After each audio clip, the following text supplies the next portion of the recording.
감사드립니다. 자, 오늘 드디어 히브리서 13장 이제 마지막 시간입니다. 미리 좀 광고드리겠습니다. 다음 주는 마지막 화요일이기 때문에 소그룹별로 우리가 따로 모이고요. 7월부터는 이제 매주 화요일 시간마다 조금 어렵지 않은 주제를 좀 선택했습니다. 주님이 하신 말씀 가운데 특별히 팔복의 말씀, 마태복음 5장을 중심으로 있는 이 팔복의 말씀을 우리가 이제 매주 화요일마다 공부하려고 계획하고 있습니다. 오늘 이 시간은 히브리서 마지막 14강 믿음을 보여주는 생활, 그런 제목을 가지고 우리가 함께 말씀을 나누겠습니다. 먼저 본문 말씀 1절부터 8절까지 말씀 같이 우리 교독하겠습니다. 1절 제가 읽겠습니다. 형제 사랑하기를 계속하고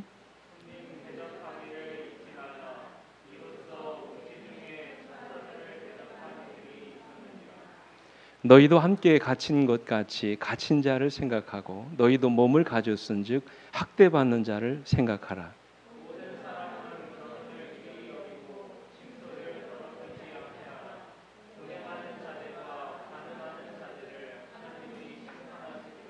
돈을 사랑하지 말고 있는 바를 족한 줄로 알라. 그가 친히 말씀하시기를 내가 결코 너희를 버리지 아니하고 너희를 떠나지 아니하리라 하셨느니라.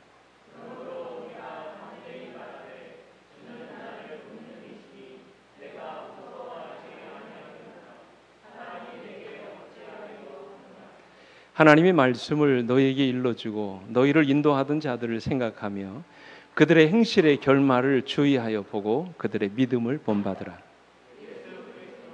어제나 오늘이나 영원토록 동일하시니라. 아멘. 혹시 여러분 히브리서를 공부하시면서 그 전에 깨닫지 못하고 알지 못했던 이 새로운 기별들을 많이 배우셨습니까? 부족하지만 시간마다 여러분들에게 준비된 더 은혜로운 말씀을 전하기 위해서 많이 기도하며 준비했습니다만 여러분들 신앙에 얼마나 큰 도움이 되는지는 모르겠습니다. 근데 우리가 정말 중요한 것은 아는 것도 중요하지만 우리가 아는 대로 뭐 하는 게 더 중요합니까? 사는 것이 더 중요하죠. 그래서 히브리 13장은 특별히 그리스도인의 생활을 강조하고 있습니다.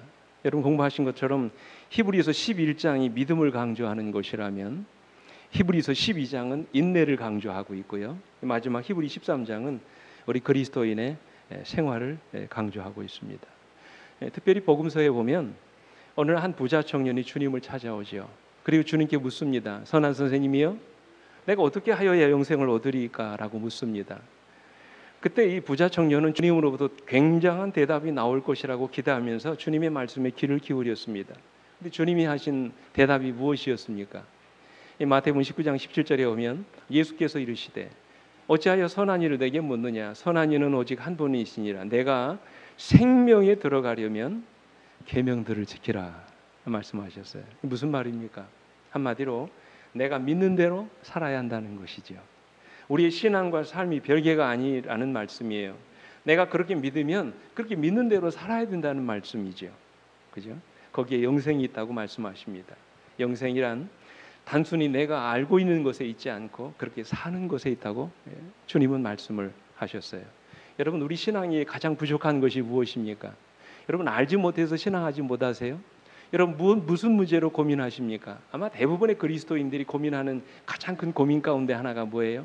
알기는 하지만 알고 있는 대로 내가 그렇게 살지 못한다는 것. 아마 이것이 가장 큰 고민이 아닐까 생각합니다. 류시아 작가가 쓴 하늘 호수로 떠난 여행이라는 그 책에 보면 이런 말이 있어요. 이 세상에서 가장 먼 거리는 머리와 가슴 사이다. 그런 말이 있어요. 여러분 이게 무슨 말인지 아십니까? 실제로 머리와 가슴 거리는 얼마밖에 되지 않습니까? 길어야 30cm밖에 되지 않습니다. 그러나 사람이 자기 머릿속의 생각을 가슴으로 옮기는 데는 평생이 걸린다는 거예요. 누구나 마음만 먹으면 금방이라도 갈 수 있는 머리와 가슴 사이의 거리를 사람에 따라서는 몇 년 혹은 몇십 년, 어떤 사람은 일평생이 걸려도 그 거리를 건너지 못하는 일들이 많이 있다는 그런 말씀이에요. 다시 말하면 우리가 머리로 알지만 머리로 알고 있는 그 진리를 우리 삶 속에 실천하지 못하는 경우들이 너무나 많다는 그런 말씀이지요. 그러나 여러분, 요한계시록 1장 3절에서는 뭐라고 말씀하십니까? 이 예언의 말씀을 읽는 자와 듣는 자와 그 가운데 기록한 것을 뭐 하는 자요? 지키는 자들이 복이 있다고 말씀을 하셨어요. 마태복음 7장 24절에서도 누구든지 나의 이 말을 듣고 행하는 자가 그 집을 반석 위에 지은 지혜로운 사람 같다고 말씀을 하셨어요. 심지어 21절에 뭐라고 말씀하십니까? 나더러 주여 주여 하는 자마다 천국에 들어갈 것이 아니요 다만 하늘에 계신 내 아버지의 뜻대로 행하는 자라야 들어갈 것이라고 말씀하셨습니다. 중요한 것은 무엇입니까? 우리가 알고 믿는 대로 생활해야 한다는 것이지요. 그래서 행함이 없는 믿음은 무슨 믿음이라고요? 죽은 믿음이라고 말씀하셨어요. 야고보 사도는 야고보 2장 22절에서 내가 보거니와 믿음이 그의 행함과 함께 일하고 행함으로 믿음이 온전하게 된다 말씀하셨어요. 아무리 우리가 오랫동안 신앙을 하고 아무리 많은 지식을 안다 할지라도 우리의 신앙과 믿음이 우리 삶 속에서 실천되지고 옮겨지지 않는다면 그것은 결코 진정한 믿음이 될 수 없다라고 말씀을 하시는 것입니다. 그래서 영감백으로 이렇게 말씀하십니다. 신앙은 그리스도의 말씀을 뭐 하는 데 있다? 실천하는 데 있다. 그리스도께서는 인류의 구원의 근거를 단순한 신앙 고백이 아니라 의로운 행동을 통해 나타나는 믿음에 두신다. 자, 그다음 말씀 보십시오. 단순히 말만 하지 않고 행동하는 것이 그리스도를 따르는 자들에게 기대되고 있다. 품성은 행동을 통하여 형성된다. 참 이 말씀을 읽고 제가 참 감동을 받았어요. 여러분, 우리의 품성이 뭐를 통해서 형성된다고요? 우리가 하는 행동을 통해서 형성된다고 말씀하셨어요. 그러면서 그대가 가지고 있는 빛을 따르라. 하나님의 말씀에 대하여 알고 있는 것에 순종하려는 마음을 가지라. 그것이 아무리 적은 것이라 할지라도 여러분이 알고 듣고 믿는 대로 여러분의 삶 속에서 실천하고 행동으로 보여주는 것, 그것이 정말로 중요한 신앙의 비결이라고 말씀하십니다. 자, 그렇다면 질문 드리겠습니다. 여러분, 우리가 어떻게 살아야 될까요? 지금까지 우리가 히브리서 1장부터 12장의 말씀을 통해서 수많은 것들을 배웠습니다. 그렇다면 우리가 이런 알고 있는 이 지식, 알고 있는 믿음에 대해서 과연 우리의 삶 속에서 어떤 결과들이 나타나야 될까요? 과연 우리의 믿음을 통해서 우리가 보여줘야 할 삶의 모습들이 과연 무엇이라고 생각하십니까? 어떤 모습들이 오늘 믿는 자인 여러분과 저의 삶을 통해서 나타나야 한다고 말씀하십니까? 세 가지를 말씀하세요. 첫째는 오늘 믿는 자의 삶 속에서 보여줘야 될 첫 번째 삶은 사랑입니다. 중요한 것입니다. 여러분, 믿는 자들의 삶 속에서 가장 보편적으로 나타나야 될 삶의 모습이 있다면 그것은 뭐라고요? 사랑이라고 말씀하셨어요. 그래서 오늘 1절에 보시면 이렇게 말씀하셨어요. 형제 사랑하기를 뭐하고? 계속하고. 이 바울이 그냥 서로 사랑하라고 말씀하지 아니하시고 형제 사랑하기를 뭐하라고요? 계속하라고 말씀하셨어요. 이 사랑이라고 하는 것이 그 속성이 영원합니다. 그죠? 그러나 우리가 그 사랑을 계속해서 확인하고 관리해 주지 않으면 마치 그 사랑은 금방 시들어버린 꽃과 같다고 말씀을 하셨어요. 영어 속담에도 보면 사랑은 짧은 기억을 갖고 있다고 말씀하셨어요. 이게 무슨 말입니까? 사랑을 계속해서 상기시켜주거나 표현하지 않으면 우리가 그 사랑을 기억하지 못한다는 말이에요. 그래서 사랑하기를 계속해야 된다고 말씀하십니다. 근데 여러분, 우리가 사랑해야 되는, 계속해서 사랑해야 되는 더 중요한 이유가 있습니다. 고린도전서 13장 8절에 사랑은 언제까지나 뭐하지 아니하되? 자, 뭐하지 않는다고요? 떨어지지 아니하되라고 그랬어요. 이 떨어지지 아니하되라는 말을 영어 성경에서 이렇게 말씀하셨습니다. 사랑은 결코 실패하지 아니하고 그 말씀하셨어요. 여러분, 왜 우리가 계속해서 사랑해야 된다고요? 사랑은 결코 뭐하지 않기 때문이라고요? 실패하지 않기 때문이라고 말씀하십니다. 사랑으로 키운 자식은 결코 망하지 않습니다. 사랑으로 섬기는 교회는 반드시 부흥하게 되어 있습니다. 우리가 사랑하는 모든 일에는 반드시 열매가 맺혀지게 되어 있습니다. 그래서 우리가 계속해서 사랑해야 된다고 말씀하셨어요. 우리 주님께서도 세상에 있는 자기 사람들을 사랑하시되 어떻게 사랑하셨다고 그랬어요? 끝까지 사랑하셨다고 말씀을 하셨어요. 또한 그 사랑은 범위가 대단히 광범위합니다. 제한이 없어요. 2절의 말씀 보십시오. 손님 대접하기를 잊지 말라. 이로써 부지 중에 천사들을 대접한 이들이 있었느니라. 이 누구 말하는 것입니까? 누가 그랬어요, 여러분? 성경에 누가 이런 경험을 했습니까? 예? 예, 아브라함이 그랬습니다.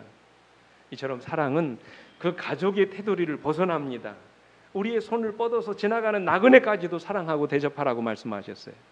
여러분, 그 당시에는 핍박을 받아서 가정을 떠나 있는 사람들이 참 많이 있었습니다. 그래서 초대교회에서 손님을 대접하는 일은 매우 중요한 사역 가운데 하나였습니다.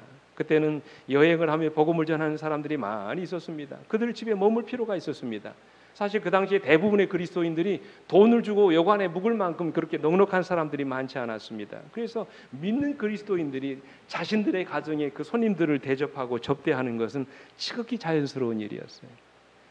그러니 손님 대접하기를 잊지 말라고 말씀하시는 거예요. 주님은 마태복음 5장에서 이 산상수훈의 말씀 중에서 그 범위를 어디까지 넓히라고 말씀하셨어요?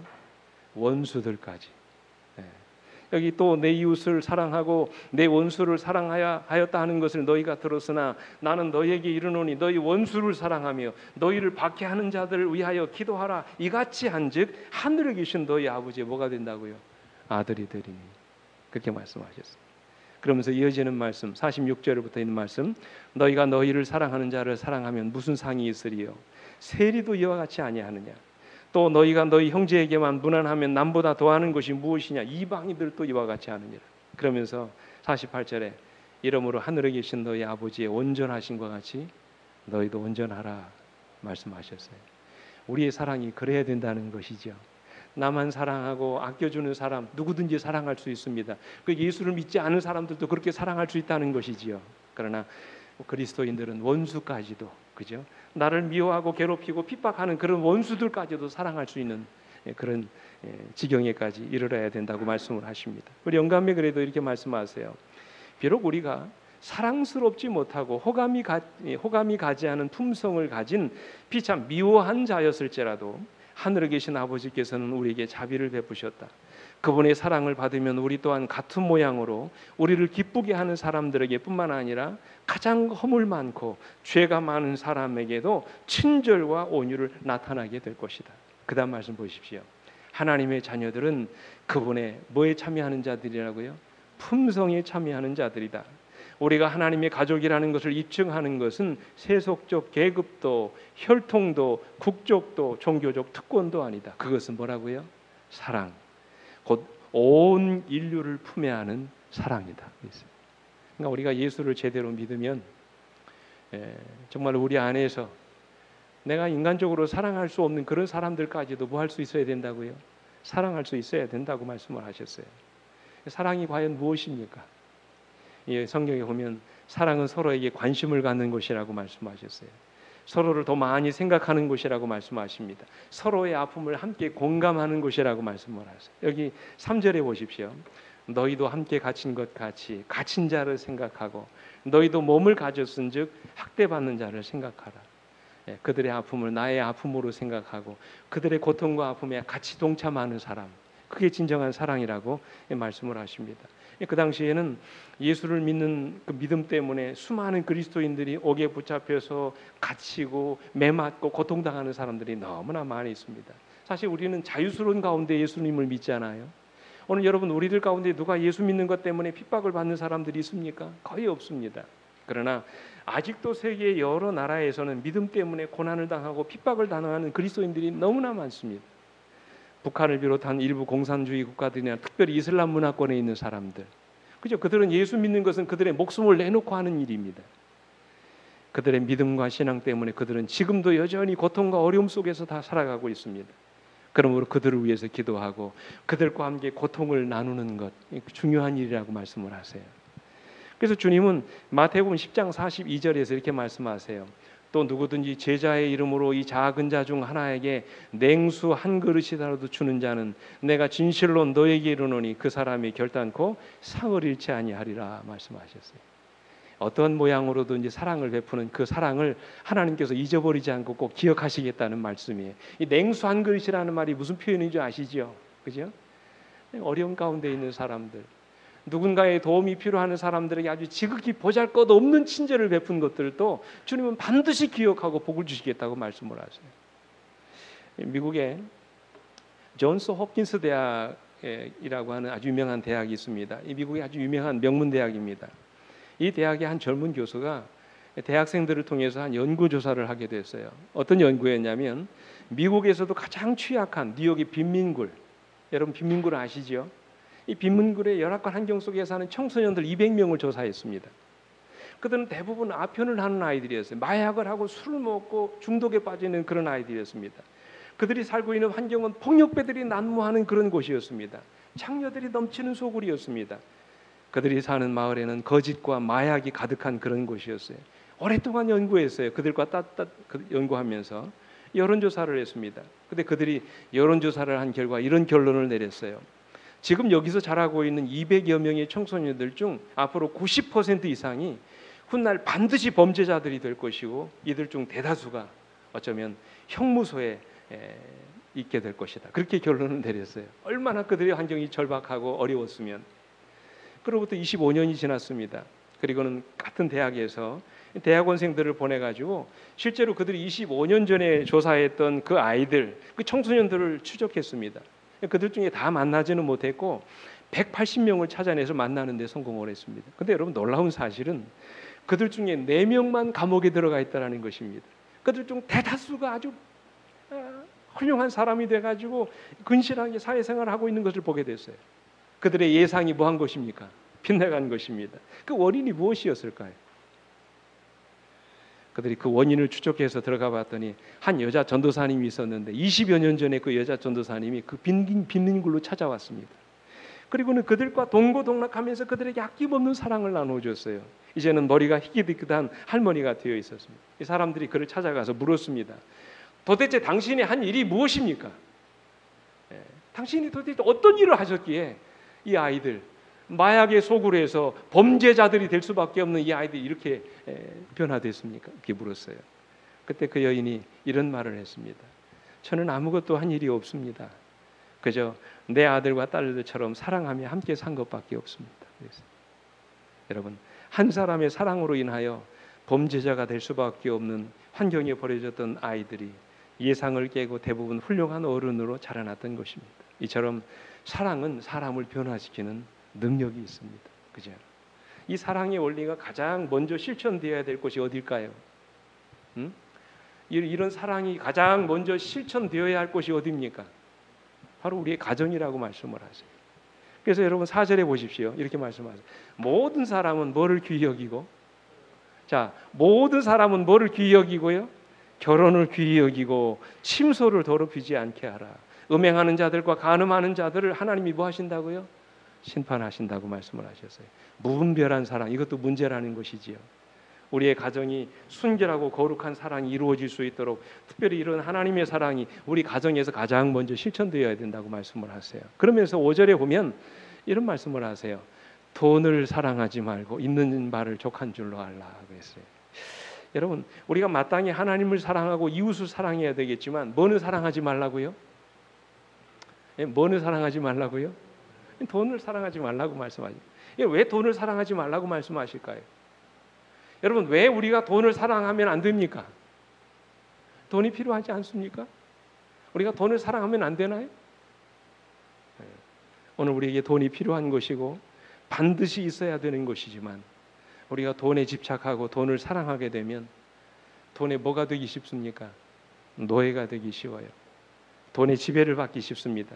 그러면 조금 더 행복하지가 않아요. 그죠? 그래서 바울이 한 유명한 말씀이 있죠. 디모데전서 6장 10절에 돈을 뭐함이? 사랑함이 일만하게 뿌리가 된다고 말해요. 모든 범죄가 다 뭐부터 시작된다고요?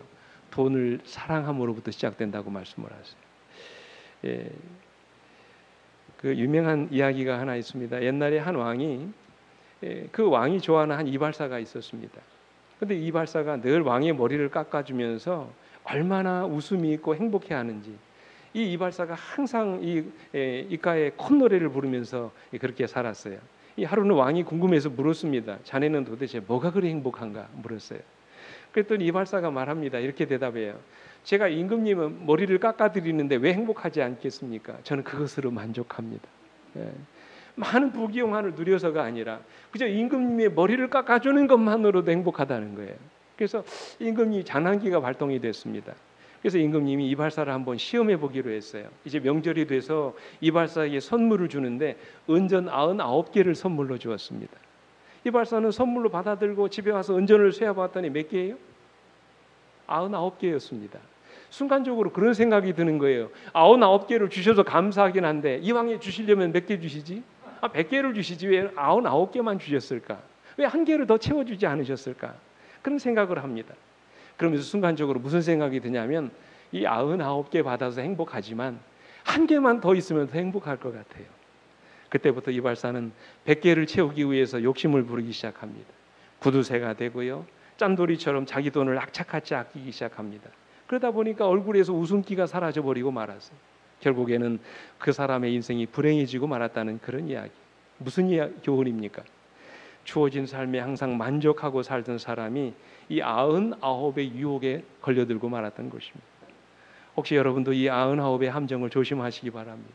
그렇죠? 조금만 더 하다가 결국에는 우리 인생을 파멸로 빠지게 할 수 있다는 사실이. 그렇죠? 여러분 99이면 어떻습니까? 90이면 어떻습니까? 80이면 어떻습니까?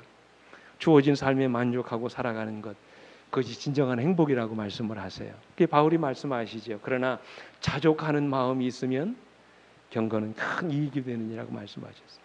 제가 오늘 읽은 말씀 중에 이런 말씀이 있어요. 여러분 이 말씀 보십시오. 행복을 누리려면 우리는 다른 이들을 행복하게 해야 한다. 우리의 재물, 우리의 재능, 우리의 애정을 감사함으로 그리스도께 바치는 것은 훌륭한 일이다. 그렇게 함으로 이 땅에서는 행복을, 이후로는 불멸의 영광을 발견하게 될 것이다. 그랬어요. 이처럼 믿음은 누군가를 사랑하는 것으로 나타나게 돼 있습니다. 그것이 물질이든 아니면 정신적인 것이든지 간에 우리가 제대로 믿음 생활을 갖게 되면 우리의 믿음이 누군가를 사랑하는 모습으로 나타나게 되어 있다는 것이죠. 오늘 여러분의 믿음이 이런 사랑의 모습으로 나타나기를 주님 이름으로 축원합니다. 함께 믿음의 공동체 안에서, 함께 여러분의 가정 안에서 이런 사랑으로 여러분의 믿음을 나타내시는 여러분과 제가 되기를 간절히 바랍니다. 둘째로 우리가 보여줘야 될 두 번째 이 삶은 순종입니다. 우리가 믿음 생활을 하게 되면 가장 먼저 하나님의 말씀에 대한 뭐를 갖게 돼요? 순종하고자 하는 마음을 갖게 된다는 말씀이에요. 특별히 오늘 본문에서는 교회의 영적인 지도자들에게 순종하라고 말씀하십니다. 그래서 여러분 13장에서는 제가 다 읽지는 않았습니다만 너희를 인도하는 자들이라는 말이 3번 나옵니다. 7절에 한 번 나오고 17절에 한 번 나오고 24절에 한 번 나옵니다. 여러분 이 너희를 인도하는 자들이 누굴까요? 교회의 지도자들을 말합니다. 신자들의 영적인 삶을 책임지고 있는 교회의 지도자를 말합니다. 그들에 대해서 뭐라고 말씀하십니까? 7절에 이렇게 말씀하십니다. 같이 읽어볼까요? 시작. 하나님의 말씀을 너희에게 일러주고 너희를 인도하던 자들을 생각하며 그들의 행실의 결말을 주의하여 보고 그들의 믿음을 본받으라. 이 3가지 단어가 나옵니다. 너희에게 일러주고 너희를 인도하던 자들을 뭐하고요? 생각하며 그들의 행실의 결말을 주의하여 보고 마지막 3번째가 뭡니까? 그들의 믿음을 뭐하라고요? 본받으라고 말씀하십니다. 평생 복음을 위해서 수고한 지도자들이 어떤 삶을 사는지 한번 생각해 보라는 것이지요. 오로지 교회와 신자들을 위해서 날마다 고민하고 기도로 조력하는 사랑하는 지도자들의 헌신과 희생을 한번 생각해 보라는 것이지요. 우리가 그들에게 모든 영광을 돌리는 것은 잘못된 일이지만 그들의 수고를 귀하게 생각하고 감사하는 마음과 존경하는 마음을 갖는 것은 대단히 좋은 일이라고 말씀하세요. 그들이 얼마나 많은 수고와 희생을 합니까? 유명한 설교자인 찰스 스폰저는 그런 말을 했어요. 그 직무가 영적인 것일수록 피곤해지기 쉽다 그랬어요. 여러분 이 말이 사실입니까? 육체적인 것보다 그 직무가 영적인 것일수록 뭐해지기 쉽다고요? 피곤해지기 쉽다고 말씀. 성경에도 보십시오. 전쟁에 나가 싸우는 여호수아의 손이 검을 휘두르는데 피곤해졌다는 기록이 없어요. 그러나 이스라엘 민족의 승리를 위해서 지팡이를 잡고 기도하던 모세의 손이 어떻게 했다고 그랬어요? 피곤해서 내려졌다고 말씀하셨어요. 스폴전의 말처럼 그 직무가 영적인 것일수록 피곤해지기 쉽다는 말씀이에요. 그러므로 우리는 교회 영적인 지도자들을 생각하고 그들에게 감사의 마음을 갖는 것은 당연한 일입니다. 그런데 바울은 이 바울에게 있어서 지도자들을 기억하고 그들의 마음에 감사를 나타내는 최고 행위가 뭘까요? 우리 여기 조금 전에 읽었던 7절 말씀 가운데 그들에게 감사하고 그들에게 최고의 경의를 표하는 존중하는 그런 최고의 행동이 뭘까요? 마지막 끝부분에 오면 그들의 믿음을 뭐 하는 것이라고요? 본받는 것이라고 말씀하십니다. 이를 위해서 바울은 교회를 설립했던 지도자들을 신자들이 깊이 생각하고 모방해야 될 믿음의 영웅들이라고 말씀하십니다. 이 목록에는 믿음의 완전한 모범 되시는 예수 그리스도가 물론 포함되어 있지만 오늘날 이 교회 안에서도 여러분들의 믿음과 신앙을 위해서 날마다 노력하고 조력하고 수고하는 그런 믿음의 노동들의 아름다운 삶의 모습들을 본받는 자가 되라고 말씀하십니다. 그러면서 17절에 뭐라고 말합니까? 너희를 인도하는 자들에게 뭐하고요? 순종하고 뭐하라? 복종하라 그랬어요. 이 말씀을 이해하기 쉽게 쉬운 성경에서는 여러분 이렇게 번역했습니다. 여러분을 인도하는 지도자들에게 순종하고 그들의 권위를 존중하십시오. 그들은 여러분의 영혼을 책임진 자들이기에 여러분을 주위에서 살피고 있습니다. 그들이 이 일을 괴로워하지 않고 즐거운 마음으로 할 수 있도록 해주십시오. 그 다음 말씀 보십시오. 그들의 일을 힘들게 하는 것은 여러분에게 아무 도움이 되지 않습니다. 그래서 그 일이 하나님의 말씀에 위배되는 일이 아니고 원칙에서 벗어나는 일이 아니라면 지도자의 말에 전적으로 순종하고 따르는 것이 중요하다는 것입니다. 가급적이면 그가 용기를 가지고 열심히 하나님의 일을 할 수 있도록 지지해주고 격려해주라는 말씀이에요. 중요하지 않은 일 때문에 지도자의 마음을 아프게 하고 힘들게 하는 것은 자기 신앙에 전혀 도움이 되지 않는다고 그렇게 말씀을 하시는 것입니다. 결론적으로 24절에 뭐라고 말합니까? 너희를 인도하는 자들과 모든 성도들에게 뭐하라? 무난하라, 무난하라. 무난하라는 말이 뭐예요? 자주 인사하라는 거죠. 다시 말하면 그들과 항상 좋은 관계를 유지하라는 그런 말씀이에요. 왜요? 그들과 좋은 관계를 유지하지 않으면 누구 신앙에 손해만 봐요? 자기 신앙에 손해만 될 수 있다는 것입니다. 서로를 돌아보고 서로를 위해서 복을 빌어줄 수 있는 그런 좋은 관계를 유지할 수 있도록 항상 주의하며 살라고 말씀합니다. 그래서 영감백은 이렇게 말씀하세요. 모든 사람은 그들의 형제들을 사랑하고 그들의 지도자들을 존경하고 존중해야 한다. 그러나 그들은 그들을 자기들의 짐을 지는 자들로 삼아서는 안 된다. 우리는 우리의 모든 어려움과 난처한 것들을 다른 사람들의 마음에 쏟아 놓음으로 그들을 지치게 해서는 안 된다. 그래서 지도자들에게 순종하라고 말씀하세요. 마지막으로 우리가 믿음 생활을 제대로 하면 우리가 보여줘야 될 마지막 결론적인 마지막 세 번째 삶의 모습은 예배입니다. 첫 번째가 뭐였어요? 우리의 삶 속에서 사랑의 모습이 나타나야 된다. 두 번째가 뭡니까? 우리의 삶 속에서 하나님의 말씀에 순종하고 특별히 교회의 지도자들에게 뭐 하는 모습? 순종하는 모습이 나타나야 되고 마지막 세 번째가 뭐라고요? 우리가 드리는 예배가 변화되어야 된다고 말씀을 하세요. 여러분 그 당시 히브리 그리스도인들은 예배에 대한 피해의식 속에 살았습니다. 이게 무슨 말입니까? 그들이 예수님을 영접하고 난 이후에 그들이 잃어버린 것 가운데 하나가 뭔 줄 아세요? 바로 성전 예배를 잃어버렸어요. 당시 수많은 유대인들이 그리스도를 믿고 그리스도인이 된 수많은 그리스도인들이 성전에 들어와서 예배 드리지 못하도록 뭐 했을까요? 막았습니다. 여러분 아시잖아요. 사도행전에 보면 바울이 3차 전도여행을 마치고 성전에 들어갔다가 오히려 오해를 받아가지고 폭동이 일어나지 않습니까? 그래서 마음대로 그들이 하나님의 성전에서 예배를 드릴 수가 없었습니다. 그래서 그들이 선택한 방법이 뭐였어요? 가정예배였습니다. 가정예배. 유대인들부터 쫓겨나서 그들 가정에서 예배 드리는 방법밖에 없었습니다. 그래서 여러분 바울이 히브리 13장 10절로 13절에 이렇게 말씀하세요. 우리에게는 뭐가 있는데? 중요한 말입니다. 마지막이에요. 우리에게는 뭐가 있는데? 제단이 있는데. 무슨 말인지 보십시오. 우리에게는 제단이 있는데 장막에서 섬기는 자들, 이 장막에서 섬기는 자들이 누굽니까? 제사장들이죠. 레위인들입니다. 그들은 그 제단에서 먹을 권한이 없다고 그랬어요. 여러분 그 당시 그리스도인들에게 있는 이 제단은 뭐를 가리킬까요? 유대인들에게는 없는 제단, 그리스도인들에게만 있는 이 제단이 무엇을 의미합니까? 그것은 바로 갈바리 십자가였어요. 그 위에 드려진 제물은 무엇이었습니까? 예수 그리스도이셨지요. 이 제물 대신 그리스도는 장막에서 섬기는 제사장들이 먹을 자격이 없었습니다. 유대인들의 종교제도 범위 내에서 제사장들과 레위인들은 명예로운 지위와 특권을 누렸지만 그들은 예수 그리스도를 거절함으로 그들의 고귀한 특권과 지위에도 불구하고 그들은 칼바리 십자가의 은혜에 참여할 수 없었다는 그런 말씀이에요. 이것은 마치 구약시대의 성소에서 드려지는 제물 가운데 실제로 회중과 제사장들을 위해 드려졌던 속죄 제물은 성소에서 그들의 피가 뿌려지고 제물의 피가 뿌려지고 난 이후에 내장과 기름을 제외하고 모든 제물들이 다 어떻게 됐습니까? 진영 밖에서 다 불태워 버렸어요. 먹지 않았습니다. 속건제와 다른 화목제물은 제사장과 제물을 드린 자들이 함께 그 고기를 먹을 수 있었지만 유독 이 속죄 제물은 제물을 먹지 못했습니다. 다 불사르게 했던 것입니다. 바로 이것은 갈바리 십자가를 상징하는 것입니다. 이 갈바리 십자가는 레위기에 규정된 법을 따르는 제사장들이나 유대인들은 전혀 참여할 수도 맛볼 수도 없는 것이었습니다. 그리스도의 대속적 희생 제사는 오로지 그리스도인들만이 맛볼 수 있는 유일한 제사였던 것입니다. 그리스도는 그를 믿는 자들에게 자신의 살을 먹도록 초청하십니다. 우리가 이번 주에 그 일을 하지 않습니까? 이것은 너희를 위한 내 몸이니 취하여 먹으라고 주님이 말씀하셨어요. 근데 그들은 먹지 못했습니다. 이유가 무엇입니까? 여기 보면 그리스도께서 어디 밖에서 고난을 받으셨다고요? 어디 밖에서 고난을 받으셨다고 말씀하셨어요? 영문 밖에서 고난을 받으셨기 때문이에요. 영문 밖이 어디입니까?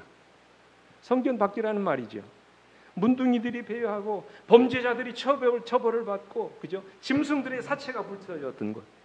범죄자들이 처형되고 문둥병자들이 배회하고 동물의 사체들이 우글거리는 불태워졌던 그 불경스러운 땅.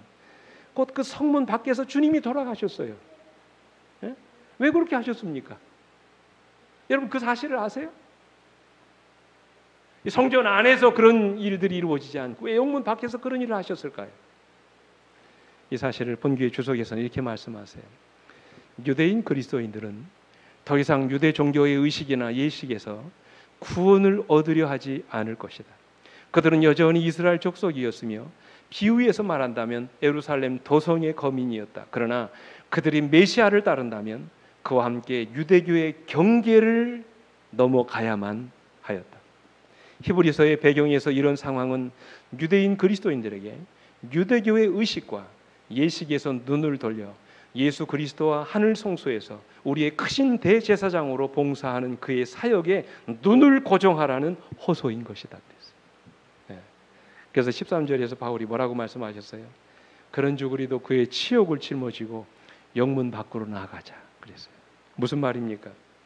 이제는 더 이상 유대교 신앙이나 예루살렘에서 드려지던 제사 의식에 매이지 말고 이제는 예수 그리스도의 희생을 바라보고 오직 그리스도의 십자가만을 바라보고 믿으라는 말씀이에요. 이제는 더 이상 율법이나 우리의 행함으로 구원을 얻으려 하지 말고 오직 십자가에 달리신 예수 그리스도 그분을 믿음으로 말미암아 구원에 이르라고 말씀하시는 것입니다. 우리도 그분과 함께 치욕의 십자가를 짊어지고 영문 밖으로 있는 그분에게로 나가야 된다는 말씀. 이게 무슨 말입니까? 이제는 유대교의 신앙의 경계를 넘어서 예수 그리스도와 하늘 성소에서 봉사하시는 그분의 사역에 우리의 눈을 고정시켜야 된다는 그런 말씀입니다. 이제 그렇다면 결론적으로 우리가 드려야 될 예배가 무엇입니까? 바울은 로마서 12장 1절에서 이렇게 말씀하세요. 그러므로 형제들아 내가 하나님의 모든 자비하심으로 너희를 권하노니 이제 너희 몸을 하나님이 기뻐하시는 거룩한 산 제물로 드리라. 이것이 우리가 드릴 뭐라고요? 영적 예배라고 말씀을 하셨어요. 이제는 예수를 믿고 변화된 우리의 삶을 통하여 하나님을 예배하는 생애를 살아야 된다는 것이지요. 이제는 성전 안에 머물러 있는 신앙이 아니라 우리의 삶을 통해서 하나님께 영광을 돌리는 거룩한 제사가 우리의 생애를 통해서 드려져야 된다는 것입니다.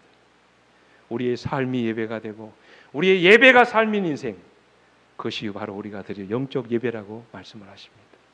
하나님은 우리가 우리의 변화된 삶을 통해서 하나님께 영광을 돌리는 그런 인생을 살기를 원하십니다. 그것이 성경이 말하는 진정한 예배라고 말씀을 하십니다. 오늘 여러분과 제가 진정으로 예수를 믿는다면 오늘 우리의 신앙이 이 성전 안에만 있는 것이 아니라 우리가 머물러 있는 그 자리, 우리 삶의 순간순간마다 우리가 살아가는 모든 삶 자체가 뭐가 된다고요?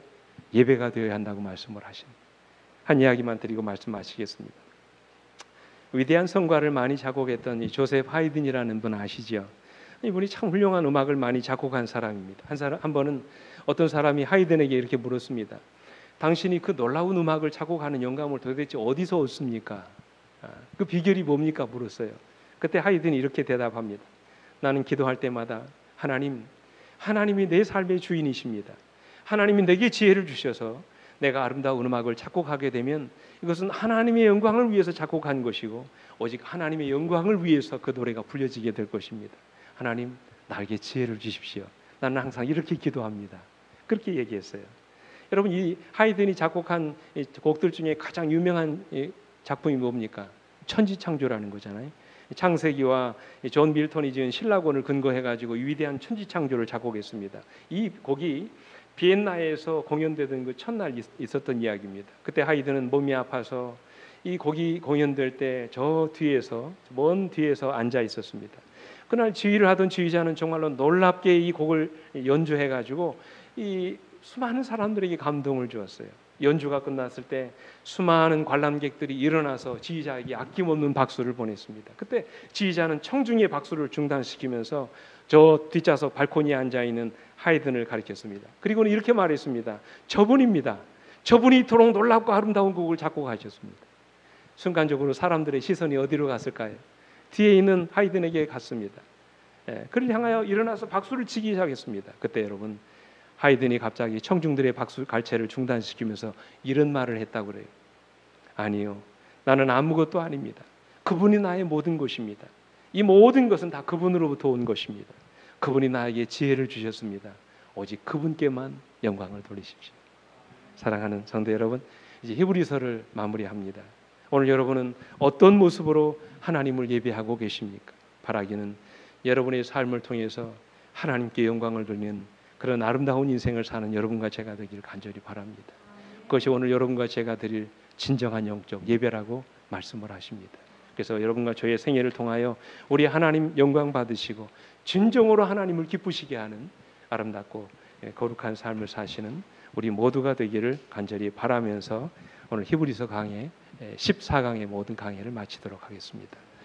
함께 머리 숙여 기도하시겠습니다.